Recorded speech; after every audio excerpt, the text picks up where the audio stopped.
We are jam-packed for the hour today. Kurt Heelan a little later on to talk about the NBA. NBC Sports NBA Insider, the man behind Pro Basketball Talk at NBCSports.com. We'll get into it with him on a whole host of issues. College basketball. The first four held on Tuesday night, the first 2 of 4 games to be held there. We'll get into that a little bit later on as well. And we will be joined by David Aardsma coming up in about 10 minutes to talk about what we are about to talk about right now in the big story. And the big story today, twofold, starting with the World Baseball Classic, where the U.S. lost to Venezuela in an exciting game, 3-2. Championship game down there in Miami last night. And look, there's no getting around it. This is a disappointment for USA Baseball. I mean, we're talking about America's pastime. But in watching Venezuela and the Dominican Republic and Puerto Rico and Cuba and Mexico, and even throw Italy into the mix. And there were other teams, Great Britain, the Netherlands, blah, blah, blah, Chinese Taipei, Korea, we can go on and on. All these teams that played in this World Baseball Classic. Is it time for us to start moving away from the idea that baseball is America's pastime and really start talking about it in the context of being the world's pastime? I know the NBA is a really universal sport and soccer is a very worldly sport and it's played all over the world. And the NFL's trying to expand into other markets, but it's the NFL. There's just only so much you can do in that regard. Yes, you can bring in fans from those places, but in terms of those places becoming football, American football loving countries, there's only so much you can do. And yes, hockey has a worldly nature to it, but in some parts of the world, they wouldn't know a hockey puck from a basketball. While we talk about these things in terms of trying to globalize sports, baseball really is one of those sports. We've seen Australia. I mean, it really is all over the World Baseball Classic. And in watching the way other countries that are, south of our borders have embraced this game, it really does make you wonder if we're talking about the world's pastime as opposed to America's pastime. I think it's a very fair thing to bring up. All right. I don't want to be the negative guy, okay, which is why I started off the conversation with sort of the argument about this being the world's pastime. But there's just no getting around the fact that some guys coming out of this series are going to be viewed less favorably than others are. And rightly or wrongly, that's just the reality of a series and a tournament that had so much attention, so many eyeballs. Go look at the TV ratings. You had record numbers for that U.S. Dominican Republic game. And I suspect, which I think peaked at like 7 or 8 million viewers or something like that the other night. I suspect this game against Venezuela will be an all-time record for the World Baseball Classic in terms of viewership within the United States, and then obviously whatever it does around the world. But as you come out of that, a lot more eyeballs means a lot more attention on guys that didn't perform to expectation. Cal Raleigh takes a huge hit coming out of this World Baseball Classic. For all the conversation, and I had a zillion of you arguing with me about Cal Raleigh as the MVP of last year's baseball season. And I get it. The World Baseball Classic is separate from what he did over 162 games last year as a Platinum Glove winner, as a guy who hit 60 home runs, playing one of the most physically grueling positions in the game. I get that you're going to want to separate those two things. But this was a bad World Baseball Classic for Cal Raleigh, both from an optics standpoint with him not giving love to his teammates, as well as his performance on the field, which was non-existent. 2, Aaron Judge. While there are things, if you are a Yankee fan, that you're happy about with regard to Aaron Judge. The fact that it looks like his arm is really doing quite well. That he's going to be able to make the throws from right field this year, and that's great. Other than performing early in this tournament from an offensive standpoint, he was abysmal in big spots in the quarterfinals, semifinals, championship game. And that's something that's going to continue to dog him as we move through his career and those prime years of his career, where we are right now, and whether or not he wins a World Series. His performance in clutch moments continues to be a glaring weakness. There's no getting around that. All the smiling, all the home runs during the regular season, nothing can absolve him from the fact that when it matters most, Aaron Judge struggles. And that just continues to add on, the deeper you get into your career if you can't get through those moments. We will expand upon this more with David Aardsma, but I got to get to one other thing in the big story today, and it's this. I woke up to the news today. You woke up to the news on Wednesday. The WNBA has a deal in place with its players. A new collective bargaining agreement has been reached, and players are going to get paid, and they're going to get paid well. Remember, this is a league that only plays half the number of games of the NBA. So when you look at the numbers and say, well, they're getting paid, but how much are they really getting paid? To play half the numbers of games that men are getting paid, they're getting paid, and they're getting paid pretty well. Is it where it's ultimately going to be in 5 or 10 years? Probably not. I think they're going to make a lot more in the future. But this is a huge step forward for women's athletics and acknowledging the value of women in professional sports today. This is a huge day for the WNBA, and we shouldn't gloss it over, which is why I wanted to give it a couple of minutes here in the opening segment of the show. Congratulations to the WNBA and everybody that worked to get this deal done and make sure we don't lose any regular season games, because that would have been catastrophic for the league. We'll have more on that later with our friend Kurt Heelan of Pro Basketball Talk at NBCSports.com. But when we continue, the conversation continues on the World Baseball Classic. David Aardsma, Sam Yarnell, they'll be here next.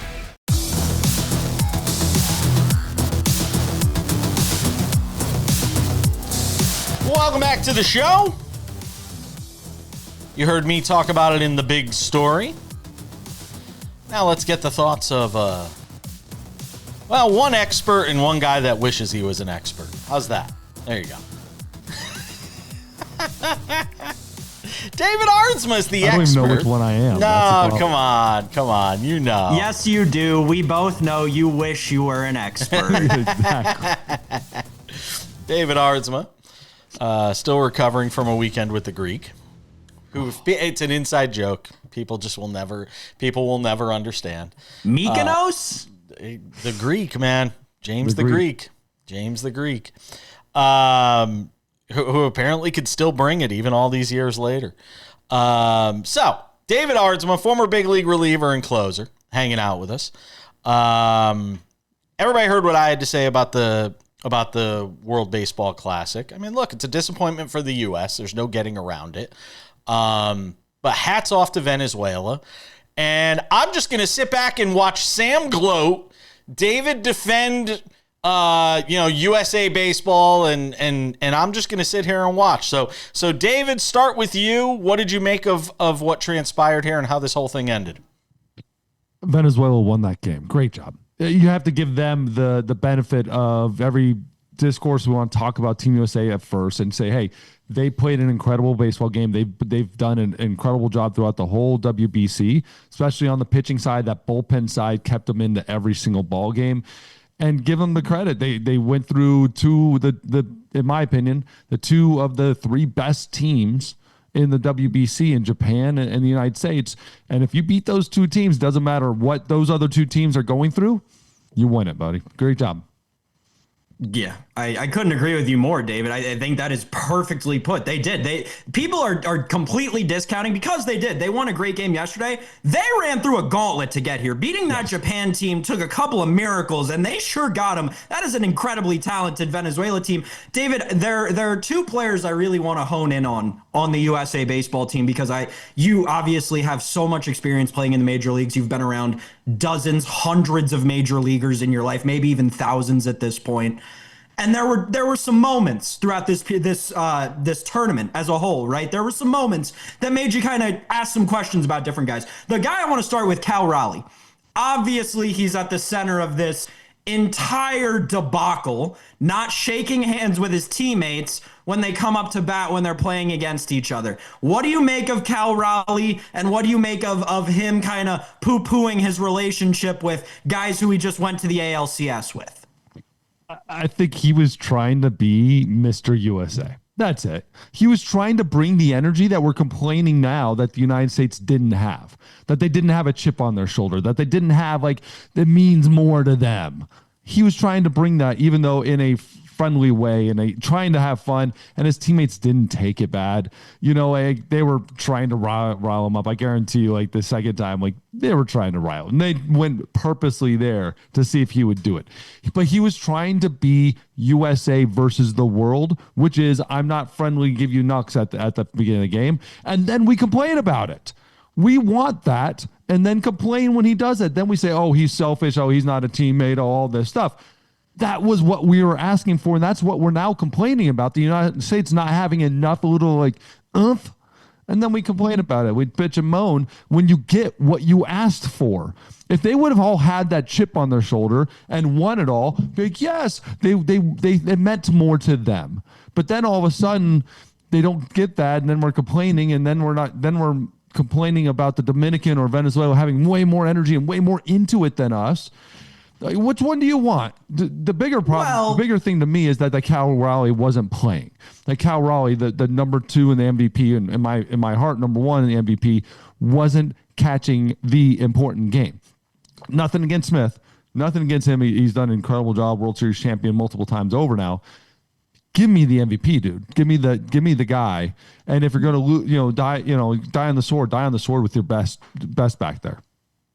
Yeah, I guess the one thing I'll just push back on a little bit is I don't think that that's necessarily what we, the fans, wanted when we say we want to see passion. And I do think, David, that this is a confusion that happened across the USA baseball team. And there, a few different examples you can go down the line of this, like, warhood mentality that the USA team was bringing to this entire tournament as a whole that didn't really make sense. They were kind of cosplaying as, like, the National Guard or something. I didn't really get it. But I think what we did want, right, as the fans, was what we saw in other knockout games, right, which was, two guys from different teams from different countries can go up and give each other a hug before they play an incredible baseball game against each other. The other player on this USA team I wanted to ask you about is one that you and I have talked about almost ad nauseum since before the tournament started. It's Tarik Skubal. A really, really, I mean, let's not sugarcoat it, is a tough moment for him yesterday. Not a great look for him. The team loses. He doesn't pitch in the game after not only pitching in just one game, a very meaningless pool play game for the USA, but also then teasing us and saying, well, I might come back. I might pitch in the knockout stage, and then not doing that. And then yesterday, the U.S. loses a game he doesn't start, and because he doesn't start, the U.S. is forced to put a rookie in to start.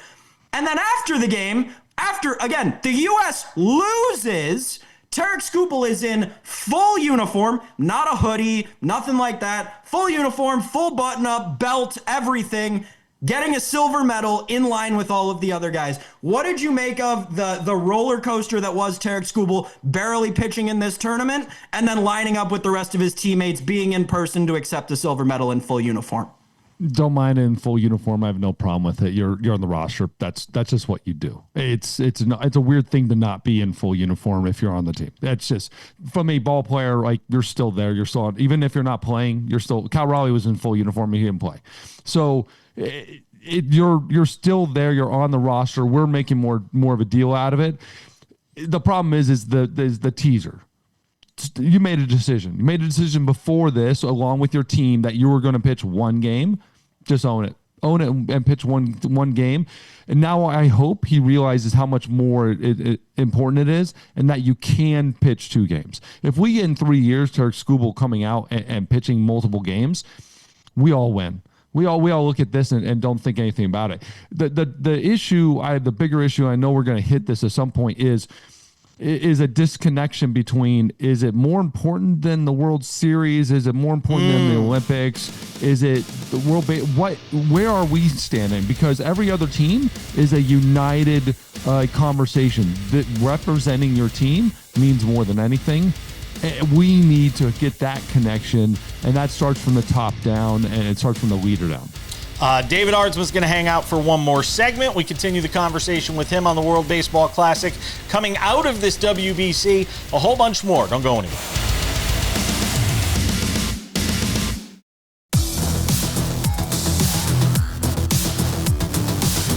The baseball conversation continues with David Aardsma, former big league reliever and closer, our SportsWrap baseball analyst. You mentioned it. The passion. So I'll kind of piggyback off what you were talking about at the end of the segment. How this all moves forward with the Olympics. The bottom line is this whole thing, when we get a week away from it, I don't know how much people are going to be talking about because we'll be getting into spring training and the start of regular season games. But all of this should be a net positive for baseball. It should be all net positive. I loved it. The ratings are going through the roof. Yeah. The energy throughout the whole series, and looking back at 2006 to now, it is incredible how they've grown this. And they've grown it to a point where we have to have real serious conversations about moving it in that mid-season area. And I think that should be a done deal. Do the pre-rounds before, during spring training, do the quarter semis and finals, right in the All-Star break. We saw hockey do it. And the energy on the first year ever doing that on an Olympic year, and that energy from that, and that carried over into the Olympics. We should be doing this without a doubt. I absolutely love everything about that. But yes, the discourse of, is it bigger than the World Series? Is it not? Every other team obviously is looking at this as bigger than the World Series. Or let's maybe change the conversation. Say whether it's bigger or not doesn't matter. It should matter for what it is. And that's I think that needs a conversation, needs a change. Is it might not be bigger than World Series, or it doesn't matter to us. It just is huge. And it should matter to be an American or to be a Dominican. I think there is a conversation that needs to be had, though, about Dominican energy, Puerto Rican energy, Venezuelan energy, and trying to create a conversation saying America's not into it because we're not showing the energy the same way. Watch the Caribbean World Series. Watch a Dominican game. Go down to Mexico and watch a Winter League game. But don't try to tell me that they're more into it just because they're jumping around and jumping and going crazy. There is a quiet confidence. There's American way to play the baseball game, and you're just as into it and just as focused and love the game the exact same way. Just show it different. And so we're trying to create this us versus them idea, like America wasn't into it. You know what? We were. Absolutely, they're into it. And they actually played really well. They just didn't hit as well as Venezuela. They beat the Dominican. The Dominicans jumping all over the field, going nuts every single play. They beat them. That's confidence. That's this. Well, then all of a sudden you give up a run in the 9th inning, and all of a sudden you don't have confidence, and your team sucks, and you're not into the baseball game. But watch Bryce Harper when they hit that home run. Watch the whole team. They were all on the field going crazy. I didn't see now, but see, I watched that Bryce Harper home run, which, by the way, great moment for him. It was. That's a great moment. That's right.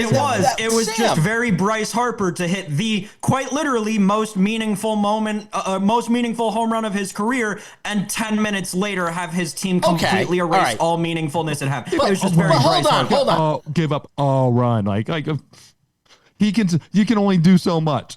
I know. It's just it happens all the time with the Phillies, right? It happened when he was with the Nationals. It's a Bryce Harper thing. Every time he hits a clutch home run, the team around him just collapses. But I bring it up from the context of it didn't feel like it was the same when Bryce Harper hit that home run. Yeah, guys were out of the dugout. They weren't standing around home plate going crazy. They were all just kind of standing. Do you tell me? Watch Japan. Look, it's hard to get inside people's heads. It's hard to get inside people's heads and understand what they're truly feeling versus what they're emoting. I'm just saying perception. I'm just saying perception is often reality. And the perception of people who watch these games is that we were not into it as much as they were, that it just meant more. It's a cultural thing. And it's a cultural thing. We're looking at this from our lens, and we're saying, wow, we're seeing jumping around the field and thinking that's more into it. That's a problem that is on our cultural side. Watch Japan, watch Korea, watch the Asian teams. You'll never see anybody jumping around. You'll never see anybody onto the field. It's disrespectful. You won't see that type of thing because it's a cultural difference. But then they win the championship. You're like, oh my God, they're so into it. But if USA would have won 3 years ago, we'd be like, oh my God, USA was so into it. And they weren't. They just didn't seem to have the same energy. It's a cultural, just watch those games. Watch the home run with Junior Caminero hit in the Caribbean series, and you're going to see a whole different baseball game than you'll ever see. But then watch him in the U.S. He acts different. Then you put him on the other uniform, and they act different. It's a cultural difference. I love Pete Crow Armstrong said the same way. Like, don't get confused with them jumping around. If we did it, it wouldn't be honest and wouldn't be us because that's just not how we do it. We just go about the business. That's American baseball, man. Sam, go ahead. I think that, David, my question for you is rooted in how, right, because what you're saying, right, the how players act on the field, you're right, it is a cultural thing, but certainly what's not a cultural thing is fandom, right? See it as shining, see every corner of the globe, you root for a team, it's one same way, right? You get as loud as you can, you blow the roof off a place, and the simple fact of the matter is the Tokyo Dome is an electric atmosphere all the time, right? You're talking about NPB games, it's incredible during NPB games. You saw it during the WBC. You had American players like Sal Stewart, right, and Tommy Edman in the last World Baseball Classic, talking about what an incredible environment it is. You have the same thing here, right? And you're talking about it like you have in the Dominican Republic, like we had in Houston and Miami. And the fact of the matter is the USA played multiple games in the knockout stage, and they didn't play a single game where they had the fan advantage in the stadium. My question to you is, how do we as an American baseball culture improve our fandom to care more about these sports the way that countries who have 1/10th, 1/20th, 1/50th the population of America do? I don't know if you'll ever find it. To be honest, I love it. That's love disappointing. it. And I love that energy, and I love that excitement that around it, that when you show up. But there's a quiet confidence when you're on top. In any sport across the board, there's generally a quiet confidence when you're perceived as the best over years. We talk about the Dominican, talk about their energy. They've won once, right? Yeah, I get it. USA hasn't had that, but there's a idea that we are the best. And so when you generally do that across the board, you're a little bit more calm about this, and because you act like you've done it a little bit more. But we'll never have that energy. We'll never have it. So it's all right. Fall into who you are and just be so confident in that level that it doesn't matter how loud the stadium gets. It doesn't matter who's jumping off the field, off the everything. Just win the baseball game. And then that'll speak for itself. And I think we've always done that. I love that. But this falls into Bryce Harper. When we talk about Bryce Harper, make baseball fun again. This is it. That's like, we can start having a little bit more excitement, a little bit more bat flips, a little bit more fun, and be okay with it. And I do think we can turn it in that way a little bit. David Aardsma, former big league reliever and closer, hanging out with us. We'll continue the conversation for a few minutes, and you'll be able to catch that on the YouTube channel in the SportsWrap Spotlight. Always appreciate it, though, David. Thank you. Welcome back to the show, from baseball to basketball. By the way, I'm going to bring in Kurt Heelan. I wasn't planning to talk about this, but there are some people suggesting now that baseball has overtaken basketball as the second most popular sport, Kurt Heelan. Do you care to opine? I hadn't heard that. I think baseball's had a somewhat of a resurgence, it feels like, but the numbers I keep seeing are basketball. And I think where the NBA thrives and where the owners are really deriving their growth over the next few years is international. Basketball's still blowing up. They're about to have an NBA Europe. Like, that's where the real growth for the sport is. It's domestically, it is what it is. But I don't know, maybe baseball's having. I live in Los Angeles, so the Dodgers are good. So yeah, the baseball seems to be everywhere, but that's kind of its own thing. All right. I want to run through as much as I can with you in the TV side of this. Anthony Edwards, this knee injury. How significant is it both from a seeding standpoint for the T-Wolves, and where they stand in the West, and obviously making sure you have him healthy for the postseason? First off, they've got to get him healthy for the postseason. They have not looked sharp now for a few weeks. They helped their seeding position a lot last night by getting a win over Phoenix, they're the 6th seed. And 7 seed Phoenix was 2 games back in the as 7 going into last night, and Minnesota got the win. Played great defense in the second half. Got a good game from Bones Highland. Got some of their backup guards to step up. DeSomo has been such a fantastic trade deadline kind of hand in glove fit for them. Getting him, freeing him from Chicago to go play meaningful basketball, and they got that win. Now they're 3 games up with, about 14 to play. I don't know exactly what the number is. Phoenix isn't playing well enough to make that ground up, probably, but they can't go on a losing streak, and they've got to find a way to get their rhythm back, because they could get the Lakers in the first round if things shake out this way right now. It'd be 3-6 would be Lakers, Minnesota. Minnesota won that last year, but if you watch both of these teams recently right now, I'd take the Lakers. Kurt Heelan, by the way, of Pro Basketball Talk at NBCSports.com, hanging out with us in case I forgot to mention that. Speaking of the Lakers playing their best basketball of the season, peaking at the right time, you got LeBron at 41, diving all over the floor for loose balls, and seeming to understand that post most recent injury, his role on this team may have changed some, and seemingly accepting said role. Give me some thoughts on the Lakers right now. People are high on them. As they should be. This is a team that's always been a little dangerous because they had Luka, but they battled injuries all year. I mean, LeBron's missed a bunch of time. Ant's missed a bunch of time. There were concerns about the defense, which is really what had held me back from moving them up in the standings. But they have kind of found that in recent weeks. They have a lot more Marcus Smart, LeBron playing a role, like you said, and kind of focusing a little more on defense. The thing is, he can still help you out he's a perfect third guy right now at this point in his career, because he can still dial it up for a night. Like, you can still get some really great LeBron games. He can't bring it for 82 like he once did. The other real key for them lately is they have gotten the best out of DeAndre Ayton. And you can bet on that consistency if you want. That's one of the questions. But if he's playing engaged basketball like he did with the Suns when they were with Chris Paul and made that finals run, like, this is a Laker team that I still think they're maybe 3rd best in the West. I don't think they're on the tier of San Antonio or Oklahoma City, but getting to the second round would be a big step forward for this team, and that's really within reach the way they're defending. Kurt, the most recent part of the Lakers' hot run was their win over the Rockets. And we talked about it, Jason and I did a little bit on the show. The Rockets did not look good at all in that game. And they really haven't at all for, the month of March, maybe even longer. What is going on in Houston right now? 2 things. They were able to get through for a while without Fred VanVleet as just a floor general. Not just like, hey, he doesn't turn the ball over, which really helps. But they were really able to, defend and pressure and lock teams down and then get out and run and get transition offense. When teams have really started to take care of the ball and slow it down and make it a half-court game, they don't have the floor general to organize it, and it all falls to Kevin Durant. And if Kevin Durant's not vintage, it's not good enough. They're just not good in a half-court offense. And we all know, we get to the playoffs, it's going to grind down to a slower game anyway. So they're really just... I'll put it this way, talking to people around the league, and this has been going on for a month now, they're just not seen as a threat. You had a book fall down behind you. I like that. Kurt, I'm like... Are you trying to pimp out? Is this your way of pimping out a book? Fell behind me. Okay. All right, just checking. Was there an earthquake or something?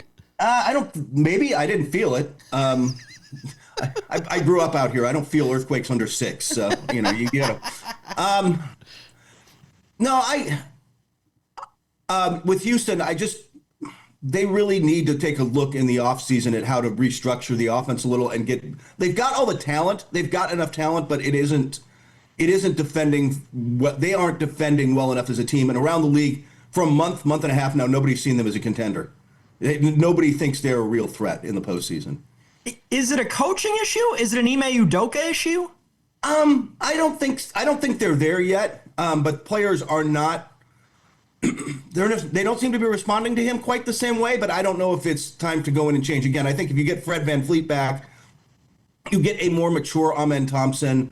You get guys in roles that fit them better, and maybe this thing comes together a little better. But right now, the offense is all Kevin Durant in the half court, and if they're not turning the ball over and not getting some easy buckets in transition, they're very beatable. I just wonder if it's a Kevin Durant problem. I really do. I really do. It's the elephant in the room, the common denominator. Everywhere he goes, it feels like these days. I'm just saying. We've got one more segment with, and I like Kevin Durant. It's undeniable at this point, it feels like to me, what's going on everywhere he goes. More with Kurt Heelan of Pro Basketball Talk at NBCSports.com, our NBA Weekly with him.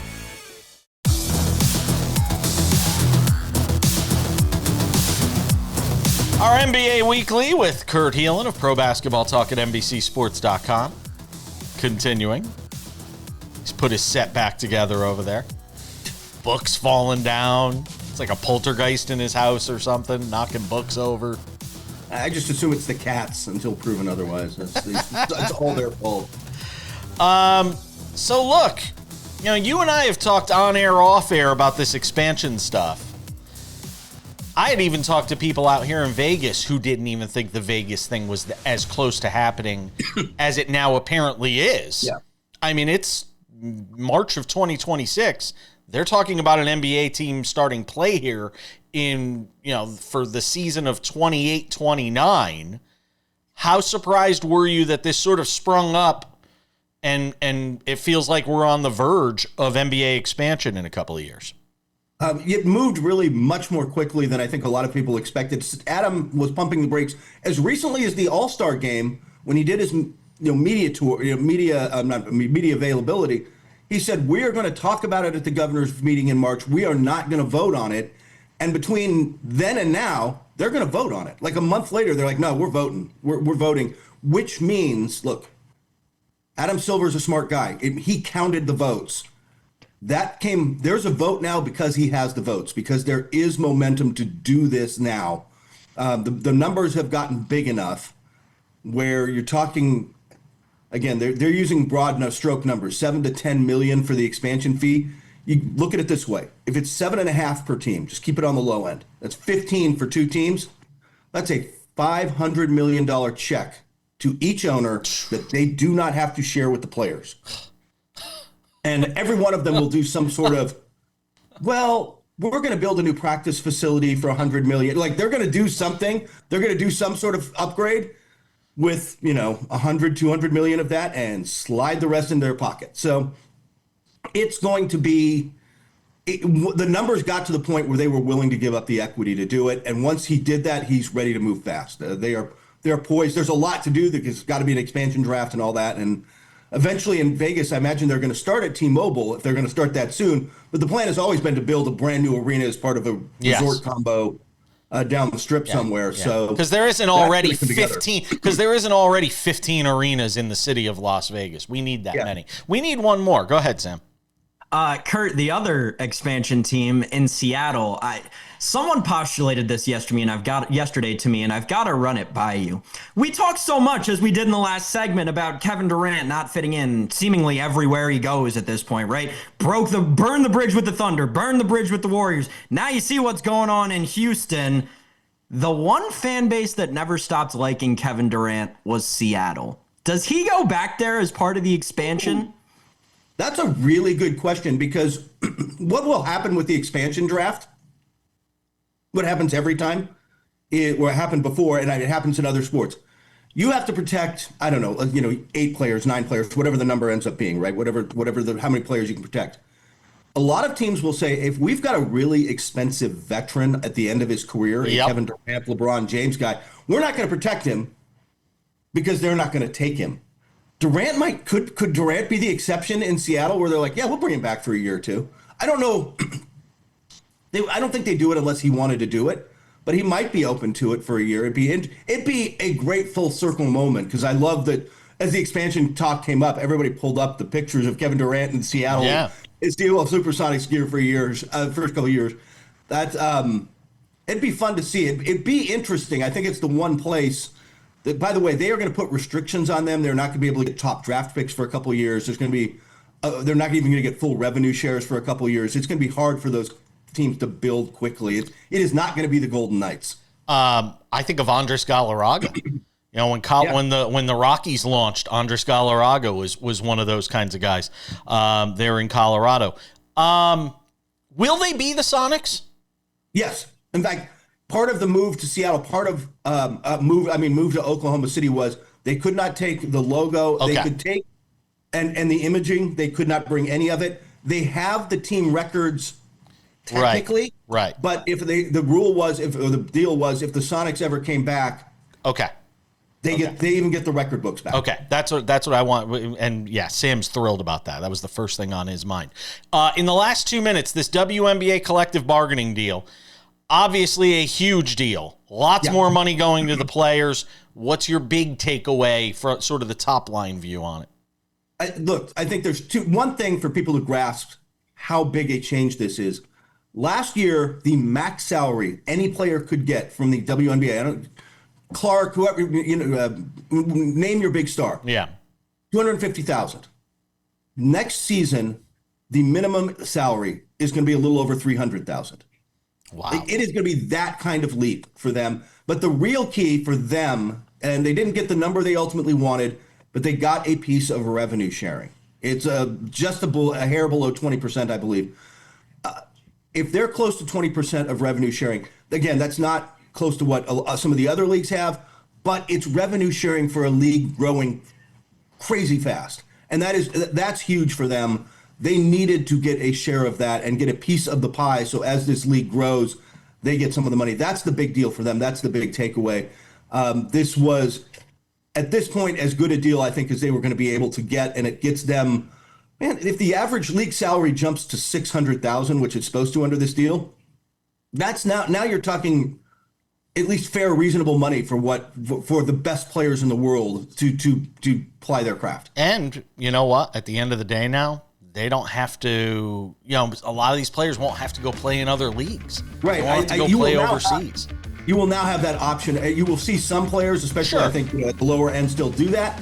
But your best players don't have to go play a second season to make money and that kind of money. And that's huge. And that's better for their bodies, by the way. Yeah. The year-round stuff wore people down. I agree. Kurt Heelan, Pro Basketball Talk at NBCSports.com. Check him out there. Always appreciate you, my friend. Have a great week.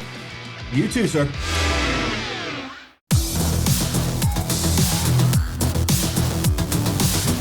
Just about time to put the wraps on this baby for a Wednesday. Tomorrow on the show, Dennis Bernstein slated to be here.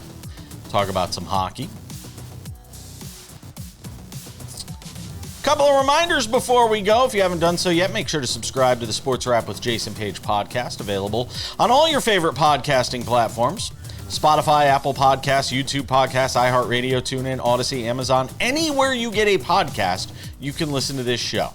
Crystal clear audio, Monday through Friday. Go and subscribe today. 45 minutes waiting there for you early each afternoon. The Sports Wrap with Jason Page YouTube channel is the place for all things Sports Wrap with Jason Page. We've got the TV show there Monday through Friday, 45 minutes, commercial-free, waiting for you. We also have extended conversations in the Sports Wrap Spotlight, the NBA Weekly with Kurt Heelan, which you see on TV, but a lot of times there's more conversation that takes place after we're done doing the TV portion of it. You can get that in the Sports Wrap NBA Weekly, which is available on our YouTube channel. Also, Sports Wrap Shorts available there. Sports Wrap Shorts, 1 to 3 minute long videos, news breaks. Boom, we jump in with a Sports Wrap Short. Last night, perfect example, Venezuela beats the United States. As soon as the game ends, you go to our YouTube channel, bang, Sports Wrap Short waiting there for you, talking about the game, highlights included. Sports Wrap Shorts also available on our TikTok, Sports Wrap Jason Page, and on our Instagram, you guessed it, Sports Wrap Jason Page. And now, without any further delay on this Wednesday edition of the show, it's time for some odds and ends. Odds and ends, Sam Yarnell. Boy, they played a couple of good ones last night.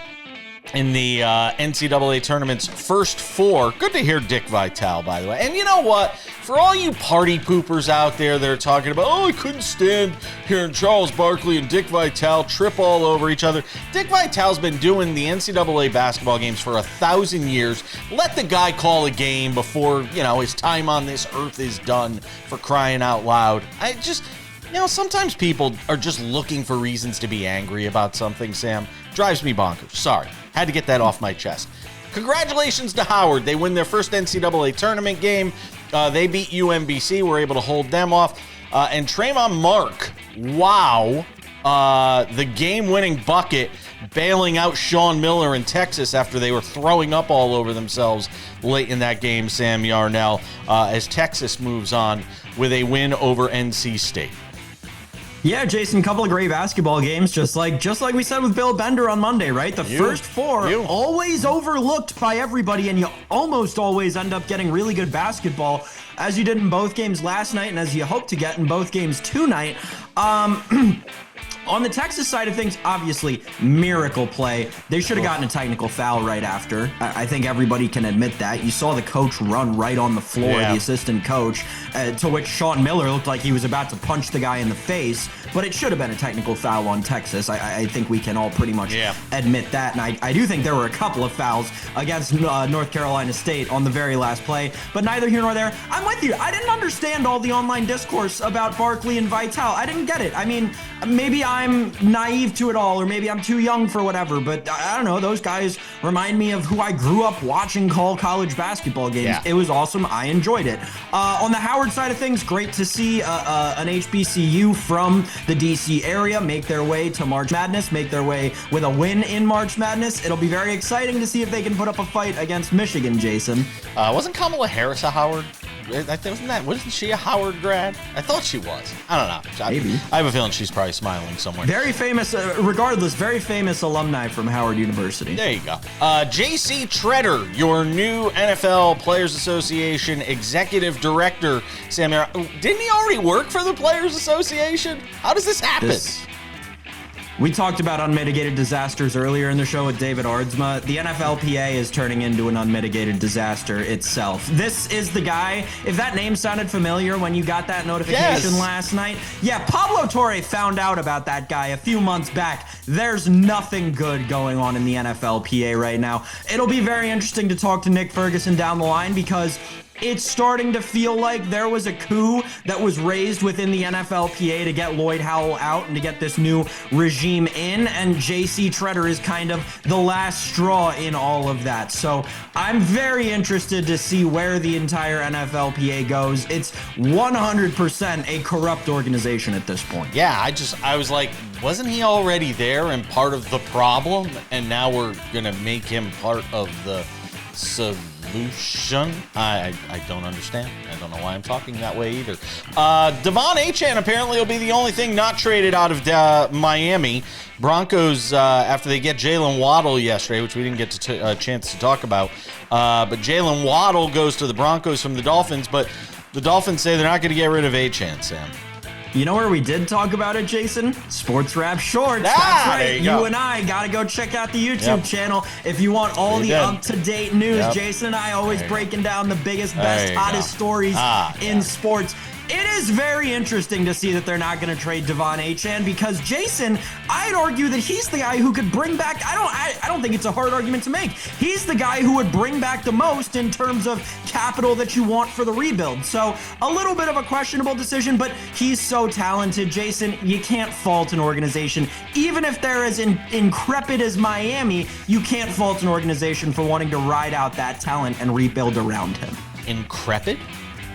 I don't know if I've ever heard that word before. Intrepid? Is that the word I'm looking for? No, intrepid would be complimentary. I've never heard increpid. I'm going to have people at home looking that one up.